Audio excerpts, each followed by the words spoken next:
Good afternoon. Today I would like to take a few minutes to talk to you about God's view on death. In life, there are three things that every human being must experience: birth, life, and death. Out of these three things, I bet most of you would not view death as an extraordinary gift to all, but in fact, that is what God intended it to be. If it wasn't for death, we would spend an eternity separated from God by our sinful nature. For the longest time, I could not understand why we as Christians were called to face death so often. This past year, I myself had to struggle with the death of a classmate. As a teenager, it was hard on me to understand why God could take someone so young and leave me on earth without them. But I saw God at work during the weeks to follow her death. A group of friends and I were able to hold a prayer vigil at our flagpole the following week and openly share our faith to other students and staff who may have needed to hear God's love that week. A few days later, my mother and I attended her funeral and watched in amazement as God used this tragic experience to bring his children back to him.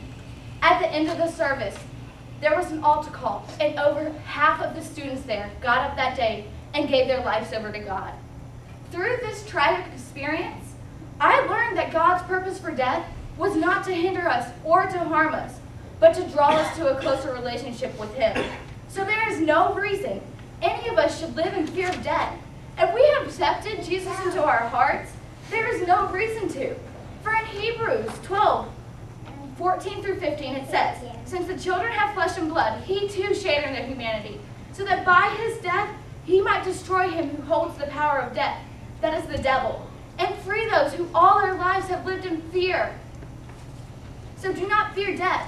Jesus says in John 14:2, "In my Father's house are many rooms. If it were not so, I would have told you." With death, Christians are granted a one-on-one relationship with God and happiness never ending. We as Christians don't have to look at death as the end. God promised this is not the end. We have hope for a life after death. There is nothing to fear in that. So I challenge you, next time you're faced with death, look for God at work in the midst of it. Of course we're going to be sad and mourn because we're losing someone dear. But just imagine the life they have been promised in God's wonderful and awesome kingdom through his son, Jesus Christ. In John 11:25-26, Jesus said to her, "I am the resurrection and the life. He who believes in me will live, even though he dies. And whoever lives and believes in me will never die." Do you believe this? I ask you today, do you believe this? If you're unsure about how to receive this extraordinary gift of death, the answer is simple. All you have to do is ask God to enter your heart and live your life according to his word. I would like to leave you with a quote from the renowned author C.S. Lewis. "For us, this is the end of all stories, but for them, it's only the beginning of the real story. All their life in this world had only been the cover and the title page. Now at last, they're beginning chapter 1 of the great story, which no one on earth has read, and which goes on forever, and in which every chapter is better than the one before." Thank you.